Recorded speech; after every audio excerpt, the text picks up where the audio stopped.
This is the Pursuit of Wellness podcast, and I'm your host, Mari Llewellyn. Hi guys, welcome back to the Pursuit of Wellness, and it's about to be Happy New Year. We are about to enter 2025, which is so crazy. I feel like this past year has been, I wouldn't say it flew by for me, honestly. I feel like a lot happened, but at the same time, it felt long. I don't know how to say what I'm saying, but it felt like a lot of steps and like momentum happened in my life, but in a different way. Like I feel like between 2016 to 2024, it was very much like a transformative time for me and my like identity and my business, and it was very like accomplishment focused. And this past year was a lot more about friendship and patience and like learning more about myself from a confidence perspective. And it was like a lot happened business wise too, but you know, I was also on my fertility journey, like the focus sort of shifted. So it was a very interesting year for me, and I'm excited to see what's in store for 2025. And hopefully you guys are excited as well. I feel like New Year's is such a time for reflecting, thinking about, okay, where do I want my life to go? Like, how can I refocus? Am I on the right path? Where am I going? What can I do to take steps to go there? Can I push myself harder? Should I be pulling back a little bit? What areas of my life are important to me and I need to focus on more or less? What things do I want to change? I definitely have things this year that I want to change and focus on more. But I thought for this episode, for New Year's, I would sort of tell you guys my story from start to finish. And some of you may know it already, but I feel like every time I tell my story, new details come out because I'm just thinking back and remembering. And I've also realized and learned so much more about my journey in the years that have followed it. I feel like the older I get, the more I have new reflections on what I went through, and I can give better advice and better lessons the more that I reflect on it. And I feel like it's been a while for me now, or it feels like it has. And I've had time to really like process, and still there's elements of my story that I feel are like difficult to talk about, or I'm not, sure how to extrapolate on. And there's definitely details that I have never spoken about that I probably never will. I just want to say that because I do feel like, I don't know, I notice on TikTok now and where social media is going, like oversharing is such a thing. And I am guilty of that. I love sharing, and I do feel like it is my purpose, and I feel like I can add value to people's lives by sharing my struggles. But there are, of course, details of my story that either involve other people, are super private, and I just haven't come to terms with yet. So I speak about as much as I'm comfortable with and able to, and I hope that it could inspire some of you. I have been through a lot in sort of a short period of time, but it was the most transformative experience of my life. And I'm forever grateful that I went through it, as hard as it was. It made me into who I am. It's the reason I'm sitting here right now with a podcast. It's the reason I have a business. It's the reason I met Greg and our relationship got so strong. There's so much to it.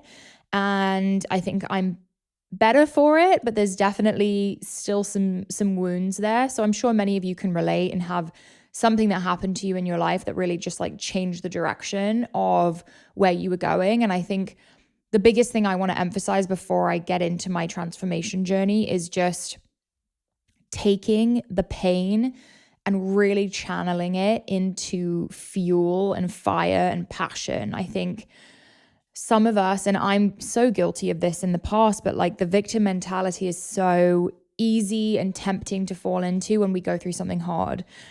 And all of us have a story, and some of them, bigger T traumas, little T traumas. I think the best thing we can do is decide how we're going to react and decide how we're going to move forward from it, rather than sort of wallowing in pain. And I do think there's room for like a little bit of, feeling your emotions, allowing those feelings to come through, but then saying, okay, like, how do I want to react? Like, who do I want to be after having gone through this? And that's the moment that can change the course of your life, no matter what you're going through. So I hope that is helpful.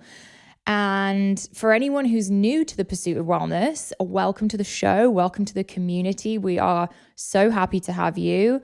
And hopefully this story will give you a bit of background on who I am, why I'm sitting here on the Pursuit of Wellness podcast, why I'm so passionate about wellness, mental well-being, physical well-being.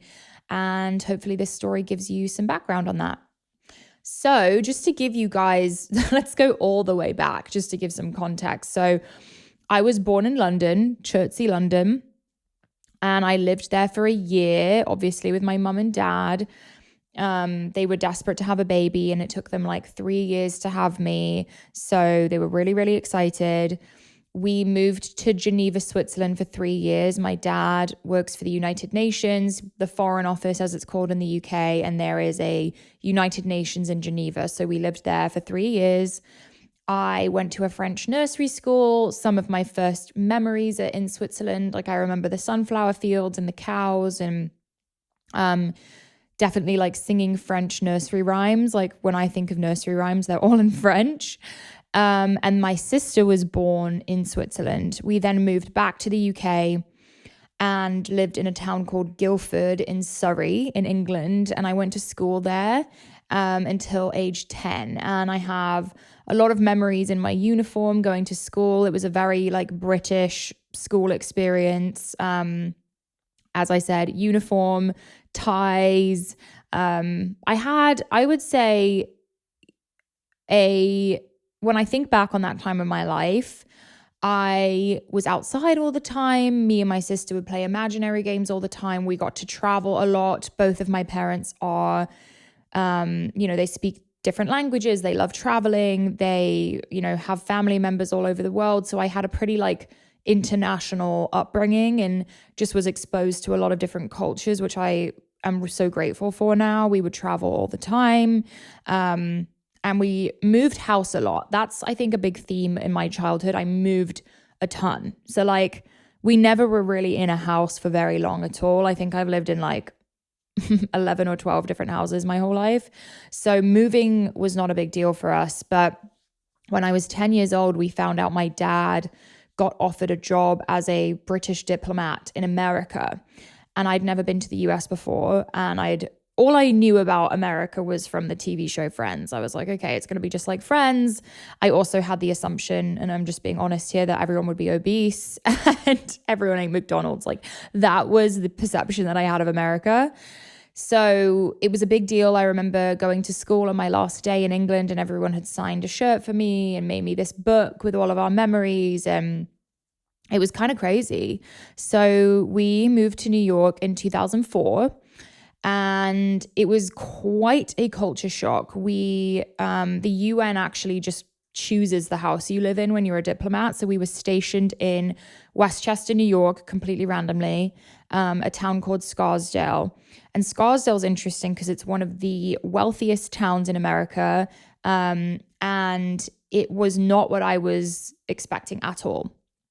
And my I had a good childhood, but my family were by no means super wealthy or anything like that. So I had never seen wealth like that in my life and didn't even really know what I was looking at, honestly, when I was that age. But and everyone in the town, or most people in the town, are Jewish. And I hadn't met a lot of Jewish people in my life because in the UK, I just hadn't met many.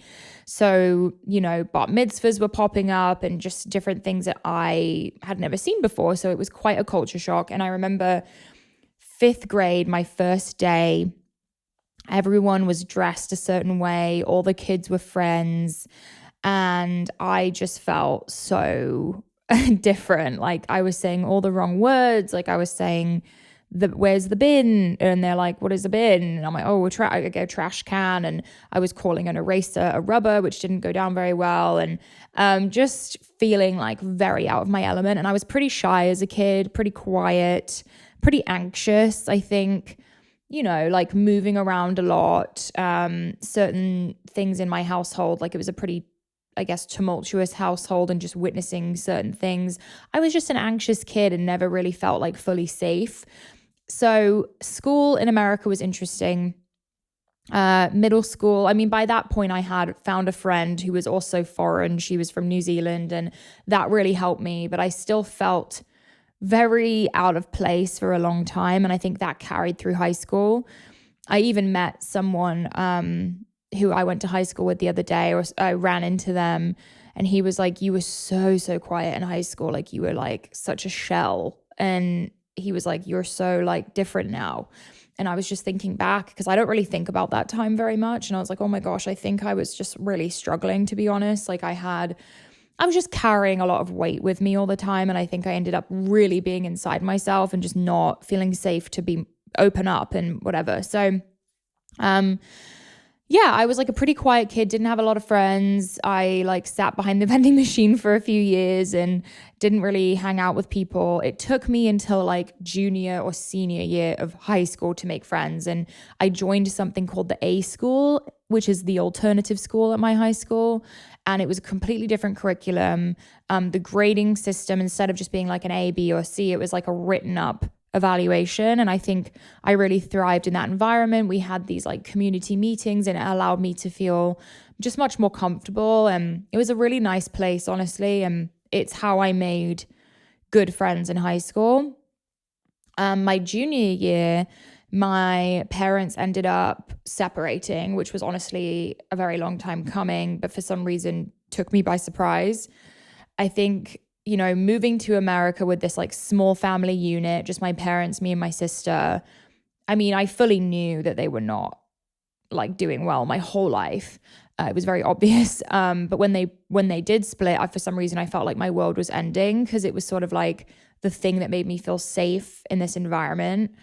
And we just bought a new house, and it was very confusing to me. And I think that moment was sort of a tough thing for me and my sister, and it was just like a whole thing. Anyway, I don't want to go too much in detail there, but from there I, you know, went into my senior year, and I should say I always struggled with school. Like school academics were not my thing. I think English came to me really easily. I've always loved English and writing.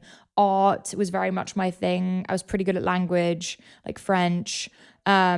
Math and science were really hard for me. Like that side of my brain just like does not work. So I was always struggling with math and science. I was put in like special classes for it. SATs, I like aced the English writing portion, but the math and science I did horribly. So it was a whole thing. And I think I always just felt insecure around like my academic ability. And I was put on, you know, various ADHD, ADD medications. And not because I was like acting out, but because I was genuinely really struggling.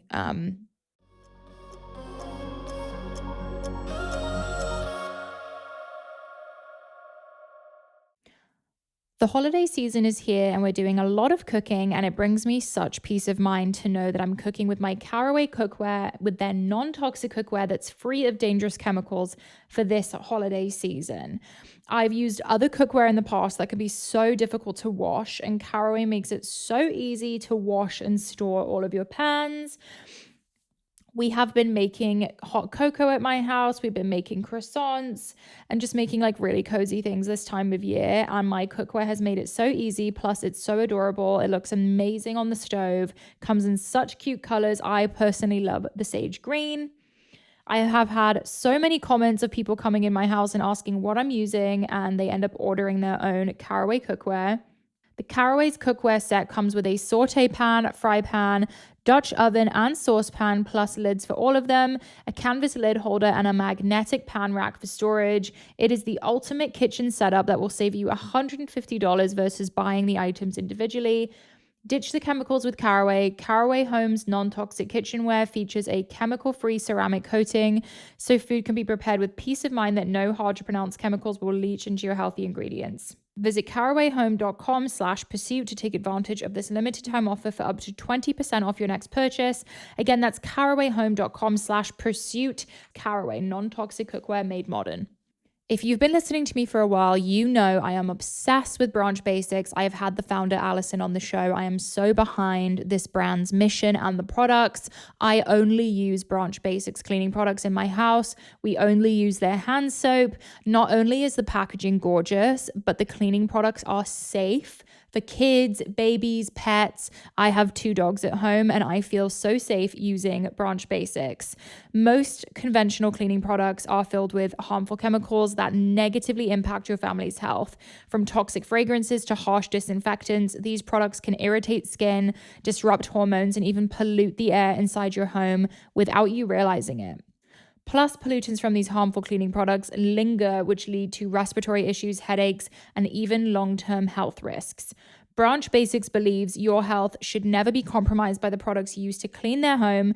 That's why they are on a mission to educate families about these hidden dangers and find a better, safer alternative. The Branch Basics Starter Kit is a powerful plant and mineral-based solution designed to clean every room in your house from top to bottom without harmful chemicals. With just one concentrate, you can tackle everything from laundry to kitchen counters to bathroom grime, and even gently wash fruits and vegetables. It's safe for babies, pets, and anyone with sensitive skin. And best of all, it keeps the air in your home free of those harmful toxins.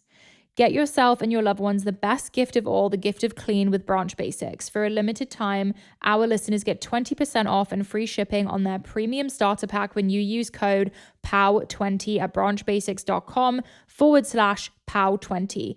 That's 20% off your order at branchbasics.com/POW20 with promo code POW20. Please support our show and tell them we sent you. Get Branch Basics this holiday season because health starts at home.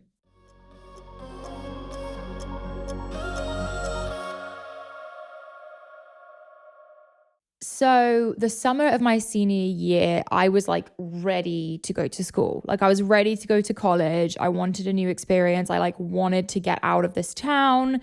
I think I was like, just had a lot of emotions. Like I felt like angry at my situation. And I just, my household was like a bit of a mess at that time. Like my dad had moved out and I felt just really sad about that. He was a big, part of my life. And I would like go into the city to visit him, and he moved to Connecticut at one point, and I would drive all the way out there to spend time with him. And I was just really sad about the whole situation and just kind of angry and confused. And just, reflecting back, I think I had so many feelings about everything and just didn't know how to compute them and like talk about them, and felt like I didn't have people to talk to. So I definitely like started drinking around this time. I was using alcohol as a way to escape, and I would go out and party and do reckless things. And, I was starting to notice that I wasn't able to handle the pain I was feeling. And I always had felt like my whole childhood, I would like fall asleep with anxiety or crying. And I always felt like emotionally sort of on edge and like anxious all the time. And I didn't really know what it was. I go to college, Drexel University in Philadelphia. And I went into that school with a completely different mindset. I was like, I am going to say yes to everything. I'm going to make friends. I'm going to put myself out there, because I did not feel myself throughout high school. And I was like, I'm finally ready to like get out there and be myself. So I clearly had some sort of like surge of confidence or whatever. So I go to Drexel, and with this mindset, I quickly was meeting people, going to parties, made a best friend, and quickly was like creating like a friend group for myself and a community, and was really, really enjoying myself. Honestly, it was a very different environment for me, and I wasn't used to having so much like freedom at school. I think that was good and bad for me, because with high school, you sort of like have to show up every day. And if you don't have your homework, someone's mad at you. In college, you need to show up for class every day. If you don't do something, that's on you. And I think I was so focused on making friends and honestly like partying and again, over drinking. And I think most of us in our college experience drank way too much. And I definitely went through some horrible things during freshman year because of that, drinking, and that I won't go into detail on that, but like, you know, everyone makes very poor decisions when they're drinking and things happen. So quite quickly I was put on academic and social probation. When I think about that, I'm like, geez, like how did I let it get to that point? But I remember I had to present to a board of professors from Drexel about how I was going to step it up academically. I think socially, the reason I got in trouble because I came back to my dorm like super drunk and did something crazy. I honestly don't remember.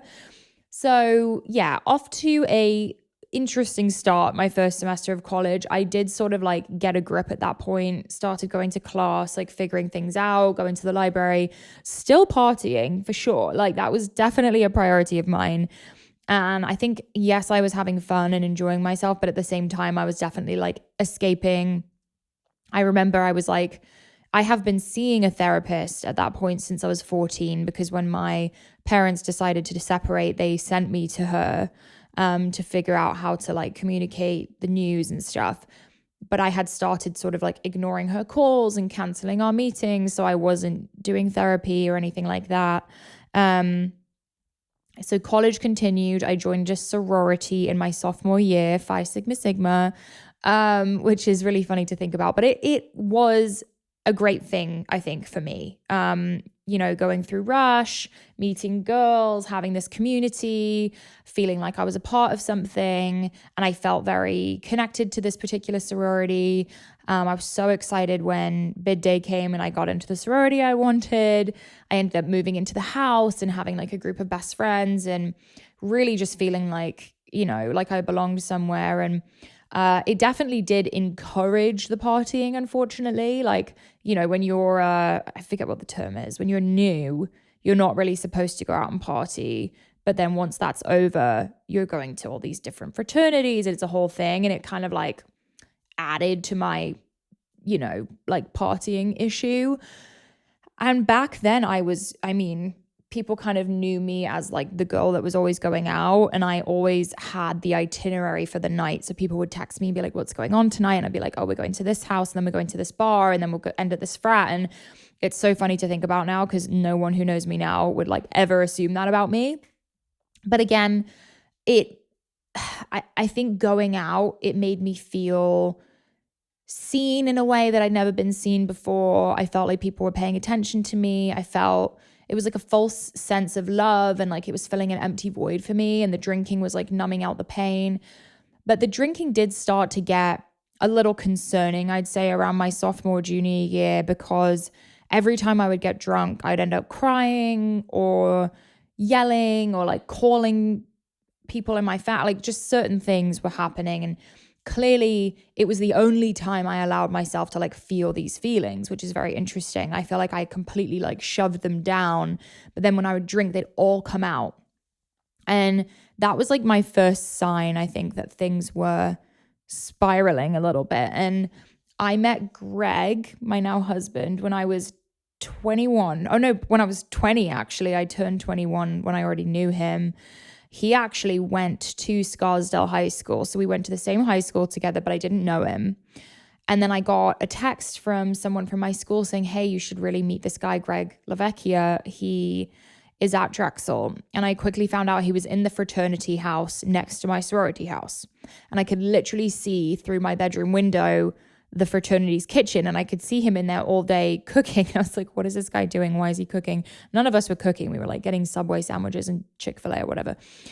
And I ended up meeting him at a Halloween party. Long story short, I see him dancing on a table, falls through the table, actually breaks the table. And if you know Greg, he's like a beefy guy, broke the table. I like run over, and we end up hanging out the rest of the night. He like made me pancakes and stuff. Anyway, that was when I met Greg, and it was a very different time in both of our lives. Like we both were just trying to figure things out. And I remember, so at Drexel, it's a, what do they call it? Co-op program? I forget what the name of it is. I forget what the program is called, but basically you switch between doing internships in school every other semester. So I remember Greg and I were both on our internships, and we would take the bus at the same time into Center City, and we would see each other.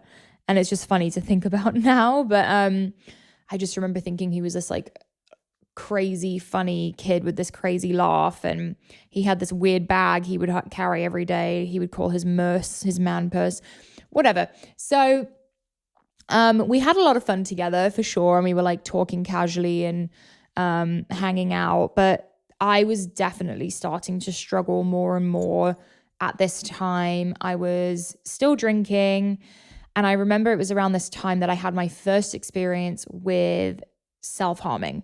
So trigger warning, I'm going to talk about that because it was a big part of my journey. So I don't know, I can't remember the exact scenario, but it was a night of drinking. I think I was waking up just ashamed, mortified, had, like yelled at someone, or I was crying, and I just had all these feelings, and I was like, God, like I am such a mess. I'm in so much pain. I don't even know how to like feel, how to fix this feeling I have. Like I can't even describe it now, but it was this feeling of like being a ghost. I was like, no one really cares about me. I feel invisible. I feel like I have a hole in my heart. Like it felt like I was in such deep pain, and I couldn't really figure out why. I had, some sense of an idea just from like everything I'd been through. But this was the first time I ever self-harmed. And the first thing I ever did was cut my arm. And I remember Greg noticed the next day and was just like horrified. He was like, you need to go see someone. Like, this is getting really bad. I can't watch you do this to yourself. So I went to a psychiatrist in Philadelphia. And at this point, I'd already sort of been diagnosed with BPD, which is borderline personality disorder, and I'd never heard of it. And it's funny because I identified with it so quickly when I read about it and I learned about it from my therapist. And I was like, oh my gosh, is this what I've had this whole time? And it kind of was this feeling of like relief in a way that I had an answer, but it was also this feeling of dread, because when I read about it online, it was like most people with BPD end up committing suicide. It is the most painful disorder that you can have. Therapists don't even want to work with people with BPD. They are the most manipulative people, and just like these horrible things that I was kind of shocked by. And here I was just sort of feeling like everything hurt and I couldn't get a grip on my emotions and figure out, I just felt like such a mess. And I was reading these things about, manipulation, and I didn't identify with that part of it. And I was like, this makes me feel really like I'm a monster. So I went to a psychiatrist. She diagnosed me with BPD and agreed with that diagnosis and ended up putting me, and just to clarify, I should give a bit more context. Borderline personality disorder has now been identified as a trauma-based disorder. So kind of like PTSD, BPD comes from trauma.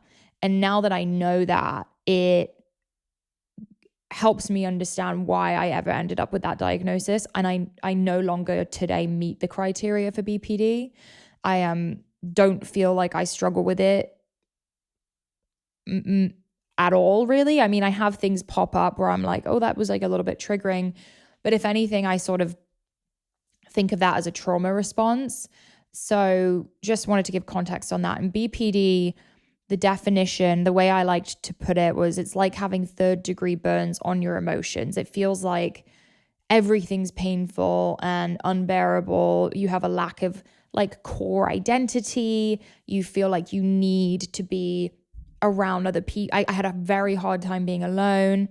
Self-harm is very common because it sort of makes you feel like you're alive and you're it's real. It's a quite difficult thing to describe, honestly. And even now that I haven't experienced it in so long, it's difficult for me to describe.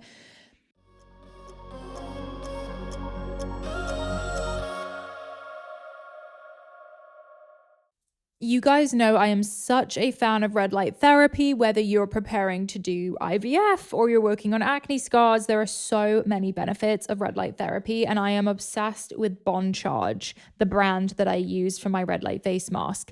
It is a holistic wellness brand with a huge range of evidence-based products to optimize your life in every single way. My favorite product is their red light face mask. It's good for wrinkles and fine lines, eczema, migraines, acne, scar tissue, wound healing, relaxation, razor burns, and ingrown facial hair. I like to use my red light face mask for 10 to 20 minutes every single day. It's so easy to use. You can watch it. You can use it while watching TV, cooking a meal, putting your kids to bed, etc. It is such a great habit stack. It boosts collagen and elastin production. It's super lightweight on the face and doesn't get hot. The reason why I like Bon Charge over other brands is that it has removed circadian and sleep disrupting blue light and green light from the face masks, so you can use it at night without disrupting your sleep. It has 0 EMF radiation, 0 flicker, a sleek and lightweight design, and a 1-year warranty. Bon Charge is currently having a massive 25% off holiday sale that runs until the 3rd of January 2025. This is their biggest sale of the year, so the perfect time to grab some wellness goodies, including my favorite red light face mask. Just head to boncharge.com and your 25% discount will be auto-applied to your order. That's boncharge.com.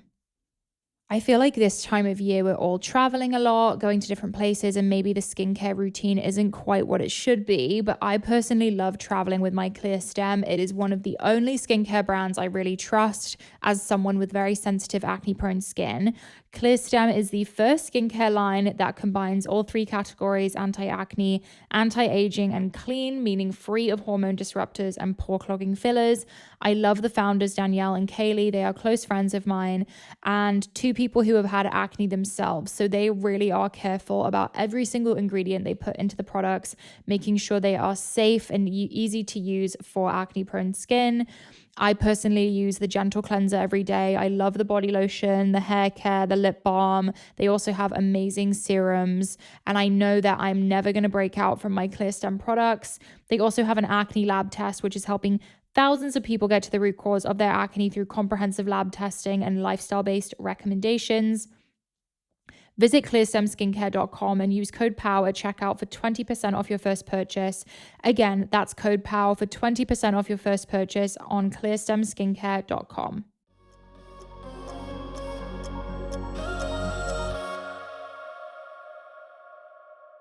The psychiatrist in Philadelphia put me on a bunch of medications, and I will say there's no BPD specific medication. So it's not like there's like a borderline personality disorder medication. So I was put on a cocktail of things that generally they would use for someone that was bipolar. So I was put on antidepressant, anti-anxiety, and a mood stabilizer.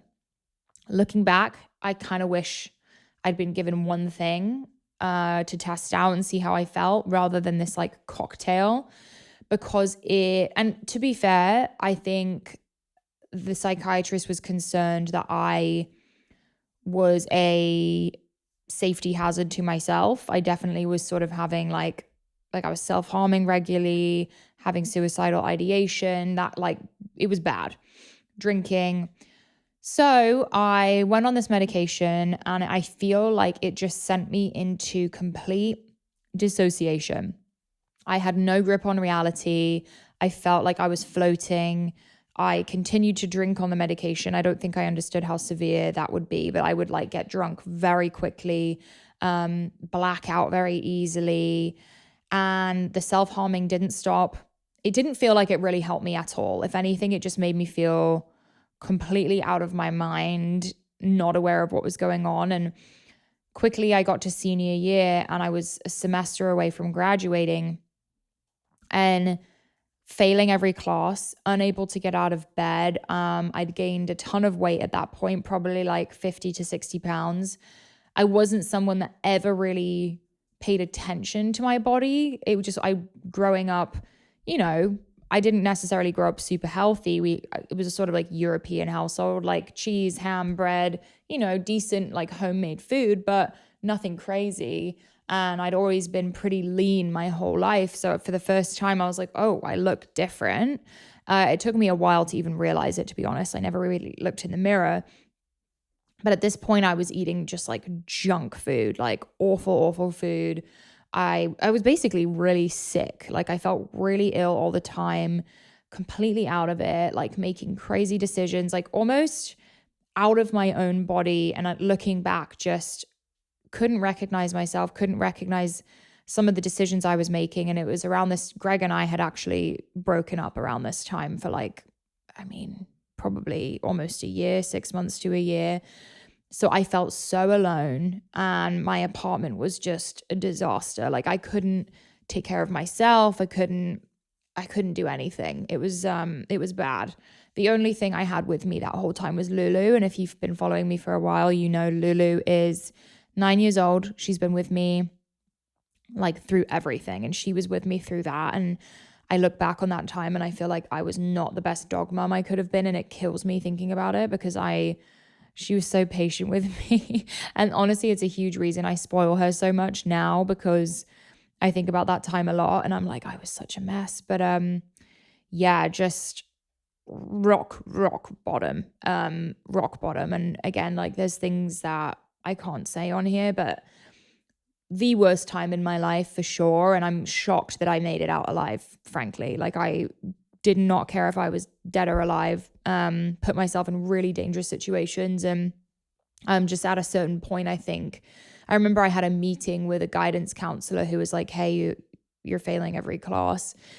And I was like, yeah, I'm so sorry. Like I'm like not functioning right now. And she was like, it's better that you just go home and drop out for now and go, get yourself to a healthy place where you can function again and then come back. So I dropped out of school a semester before graduating. Basically at this point had no friends. Like I had kind of left behind the friend group I'd made because I made a decision that I didn't want to party anymore. I just decided that I was needing to fix this problem. I ended up calling my dad and I was like so humiliated. And I said, I really just need help. And I really hadn't asked for help at all the whole time I was at college, and felt pretty disconnected from my family, to be honest. Like I really hadn't heard from them much and just felt, I don't know. So I call him and I was like, I need to come home. I'm really struggling. And he came and got me and helped me move out of my apartment. And we essentially just like threw everything away and got out of there. And I went home to Scarsdale. And, when you go home and you sort of have this like reality check and you're not in school anymore and you don't have a job, and it was just like, wow, what have I done with my life? And I think I remember he took me to a couple like holistic doctors and things, and I just realized how this medication had pretty much ruined my life. And that was my perception. And it wasn't the medication, it was me, but the medication wasn't helping. So I am not recommending this because I am not a doctor, I'm not qualified, I'm just telling you guys my story, but I cold turkey came off the medication, and that is like not recommended. You're not supposed to do that. This type of medication is hardcore.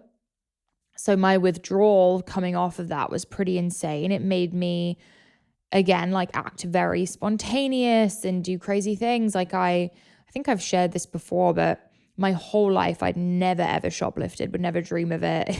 I was like a goody two shoes. Coming off this medication, all of a sudden I was like taking things from stores and I couldn't figure out why. After researching it later, I found out that that's like a common symptom when you come off of medication like this, is like these erratic behaviors. So I was doing things like that, just really like had a hard time.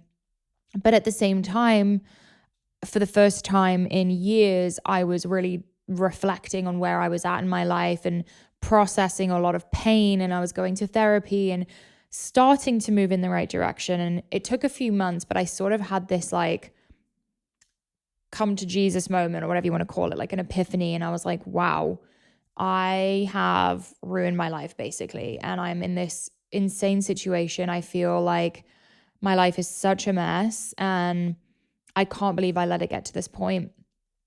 And at the time, I'd started talking to Greg again, and Greg was a really big source of inspiration for me because while we were dating, I watched him go to the gym every day and cook every meal. And he had, even though he was a little all over the place as well, like skipping class, and both of us were not great, he always stuck with his gym routine and always took care of his food. And that was like an underlying thing that he always did. And I was always very impressed by it. Like he was the first person who taught me how to grocery shop and whatever. And I remember calling him and saying, I really want to get healthy, because to me that was the first step of gaining back control.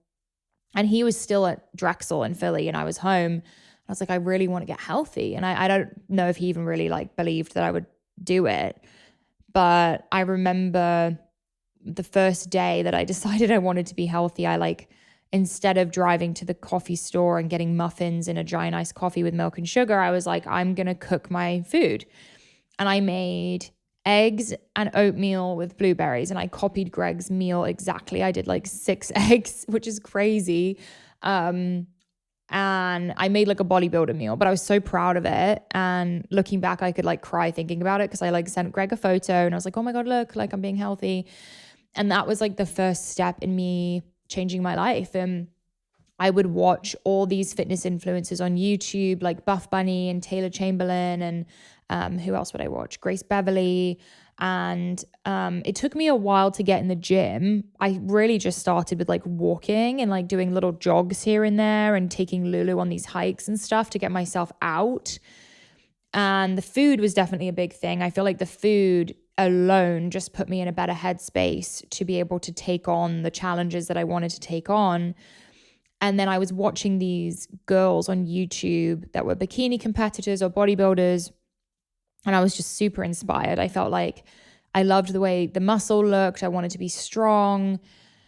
I mean, it wasn't even about weight loss for me. It was like, I just want to dedicate myself to something, and I just want to feel like purposeful again and figure out what I'm capable of. Like, it was really this feeling of like, I have just allowed myself to really be the worst version of myself for a long time, and I want to step it up and see what my full potential is. So I started going to the gym. Greg would visit me on the weekend and teach me how to weightlift. So I was really following like a bodybuilder plan, you know, like shoulder day, glute day, lifting heavy. I was doing like 6 plates on a leg press. I got like up to a 2-plate squat. Like, I was really strong and really enjoying myself and having this feeling of just like empowerment and, oh my gosh, like I'm doing hard things every day and keeping my own promises and waking up early and, you know, walking the dog and getting to the gym and grocery shopping on my own. I felt this feeling of like independence and strength. And I was very isolated at that point. I'm glad that I did that. Honestly, I cut out a lot of my friends, which sounds harsh, and maybe it was, but I just needed to be alone at that point. I needed to be alone. Greg was gone during the week and would visit me on the weekend. And I was just like focused, laser focused on this goal, obsessed with fitness, obsessed with nutrition, listening to podcasts all day, reading books. Felt like I had this sort of like thing that was mine. Like, I was passionate and it was making me feel better and it was making me act better. And I was being a better family member and a better partner and, reflecting on things I'd been through and talking about it in therapy, and sort of for the first time in my whole life facing the hard things head on instead of avoiding and hiding and distracting and numbing. I was like, I am facing this head on. Definitely stopped drinking during this time. Alcohol was, I barely ever touched it. I was like stone cold sober, just putting myself through it, but in a way that I was enjoying. I wasn't starving myself. I was, tracking my food, getting in enough protein, getting healthy fats, like eating brain healthy foods. I was always very, very interested in ingredients and how they were affecting me. And still to this day, I think it's the most fantastic thing. And I was supplementing and using creatine and protein and, doing all the things and just becoming so passionate about this lifestyle. And, for like 9 months, this is all I did. And at a certain point, I decided I wanted to get a job. I was sick of, asking my dad for money. I felt like I wasn't good with money. I felt like I would always go over my debit card, and my dad, he's not like a millionaire. He's working for the UN and working hard, and I didn't want to take his money anymore. So I started working at Orange Theory Fitness, working the front desk. I would get there at 3 a.m. to open up for the shift, sit the front desk, have people throw their sweaty heart rate monitors at me. I would clean the toilets. I can still remember the smell of the cleaner we used. Every time I go into a toilet at a gym, I'm like, oh, that is a quick reminder. And I wore that orange shirt every day, and I would eat, I'd bring my meals that I had cooked of rice and chicken and whatever. I didn't really do the workouts at Orange Theory, to be honest. I would still go to the gym. The Orange Theory things were not my thing. I wanted to go weightlift, and I would go to the gym after work. And it was a great learning lesson for me about responsibility and discipline, and just how to be a working person in a functioning society. And it was around this time that I decided I wanted to go back and finish my degree in design and merchandising. So I would drive back to Philadelphia twice a week, and I would not stay in Philadelphia. To this day, I will not go back to Philadelphia because I associate it with such a bad time in my life that I can't go. Maybe one day I'll go and have like a healing moment there, but I avoid that city like the plague. So I would go there, take my class, and drive all the way back to New York, which is like a 3 or 4 hour drive. And I did that multiple times a week. Finished my classes, ended up getting my degree. I never went to graduation, but me and my dad, his wife, and Greg threw a little mock graduation at my house, and I wore the cap, and we went out to dinner and everything. So yeah, that was like a really proud moment for me after going through everything I went through. And I remember, at this point I'd lost about 90 pounds, which is crazy to say and was never really my goal. But showing up every day, keeping your own promises and sort of chipping away, you'd be shocked at what you can accomplish. And I was starting to feel like myself again. I felt like my eyes were bright. I was, capable of finishing a hike, and I felt healthy, and I felt strong. I felt capable. I felt like I could do hard things. I felt like I could handle myself, which was the most important part of the whole thing. So I had lost 90 pounds, and I had this before and after photo that I'd made on Collageable. And I remember I literally just made it to send to Greg because I was proud, and I felt like I had biceps in the photo, which is really funny. And I put the before and after, and I sent it to him, and he was like, "Oh, you should put it on your Instagram." I was not an active social media user. I pretty much just like watched fitness people on there. I didn't really post. I had 900 followers. I hadn't posted since before my fitness journey because I didn't want to be on camera when I was like not feeling good about myself. And I didn't really want to post it, but I was also like, I'm really proud of this thing, so I'm going to put it up. And this was November of 2017.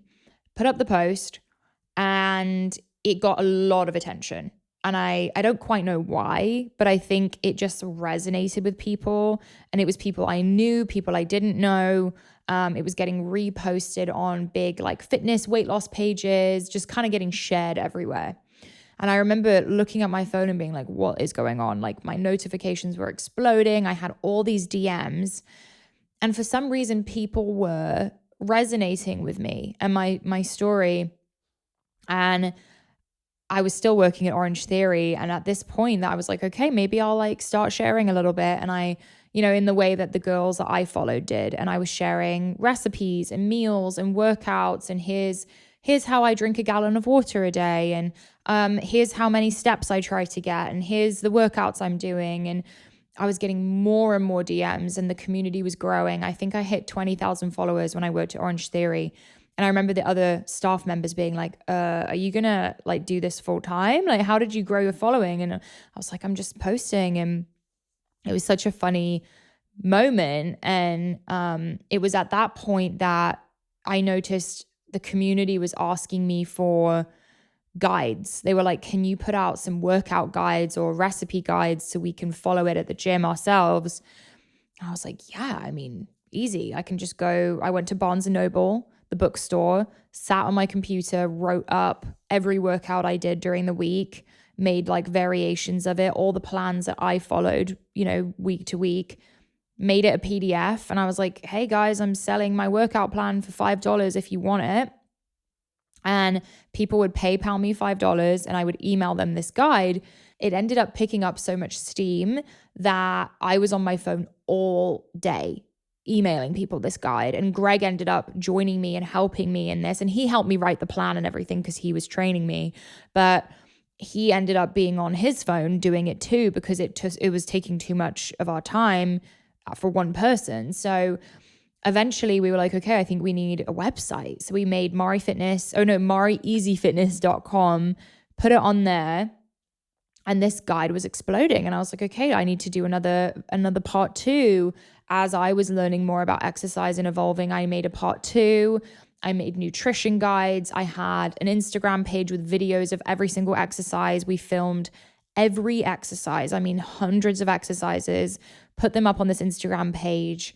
And it was just exploding. It was insane. And we were saving all of the money we made from these guides. And at a certain point, Greg was like, you need to quit Orange Theory because we need to go all in on this. And I was like, really? Like, I'm nervous. Like, this is my job. I ended up quitting Orange Theory after a lot of convincing from Greg and my dad. My dad was like, you gotta try this. So yeah, we just continued saving the money, ended up releasing my first physical product, which was a resistance band that we manufactured. I remember working closely with the manufacturer on these fabric resistance bands with the logo that I sketched myself. We hand-packed and shipped the first 900 bands out of my dad's house. I remember Greg and I just for days, and I would write a note in every package and I would go to UPS. It was a whole thing. But it was my first taste of business. And I was, working out, cooking, filming, packing bands, just my whole life exploded.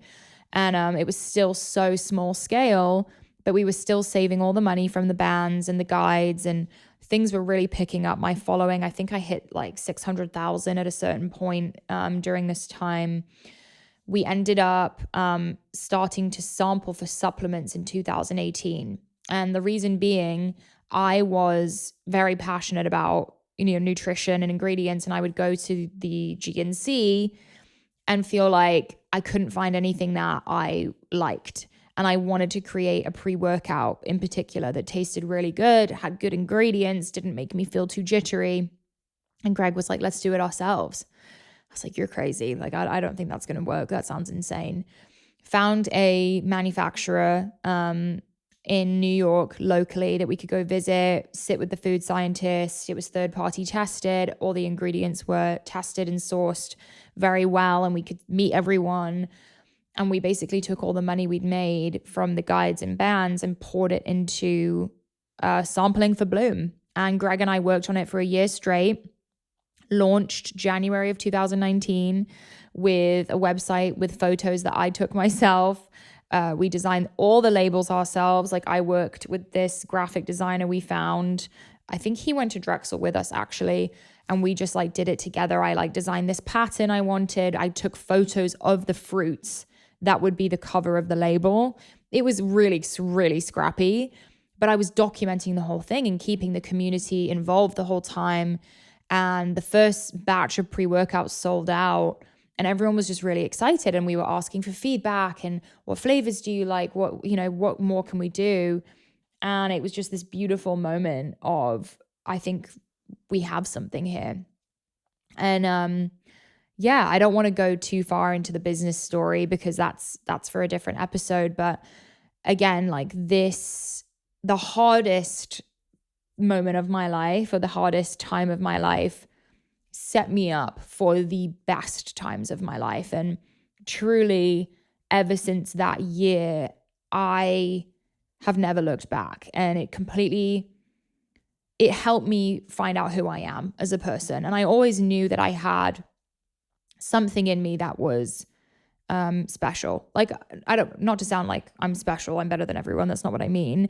I just knew that I was meant to do something big, and I wanted to do something big. I just couldn't figure out what. And it's one of those moments where I really feel like your pain, it can be your purpose, and it almost should be. And I feel like going through what I went through, it gave me a fire to share and to help other people and just really embrace this crazy thing that I went through, and show myself that I can get through hard things and help other people do the same, no matter what their journey looks like too. And I think I always just wanted to have a career that was impactful. And I feel so grateful that I get to do that every day. I feel like it is such a joy for me to show up on this microphone, to post, to share, to put out products that I love and I feel like help people. And it's just been this magical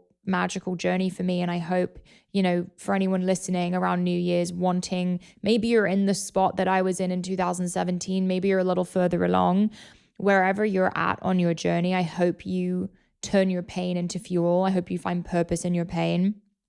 I hope you, really start thinking about what more can I do this year? What else have I always wanted to do? What version of me do I want to embrace? And, I encourage you guys to find out your full potential. I think life is about living it to the fullest and finding out your full potential. So I'm sorry, I know I've been talking for a while. It's a long story, but I hope it is helpful to you guys listening in some shape or form. And I love you all so much. Thank you for supporting the show. A reminder that if you don't follow or subscribe, to do that. We post about 3 times a week right now. We have some incredible episodes coming in 2025, some big announcements. It's going to be a big year for POW. So stay tuned. And I love you guys. I'll see you in the next one. Bye. Thanks for joining us on the Pursuit of Wellness podcast. To support this show, please rate and review and share with your loved ones. If you want to be reminded of new episodes, click the subscribe button on your preferred podcast or video player. You can sign up for my newsletter to receive my favorites at marilewellen.com. It will be linked in the show notes. This is a Wellness Loud production produced by Drake Peterson, Fiona Attucks, and Kelly Kyle. This show is edited by Mike Fry, and our video is recorded by Luis Vargas. You can also watch the full video of each episode on our YouTube channel at Mari Fitness. Love you, POW girls and POW boys. See you next time. The content of this show is for educational and informational purposes only. It is not a substitute for individual medical and mental health advice and does not constitute a provider-patient relationship. As always, talk to your doctor or health team.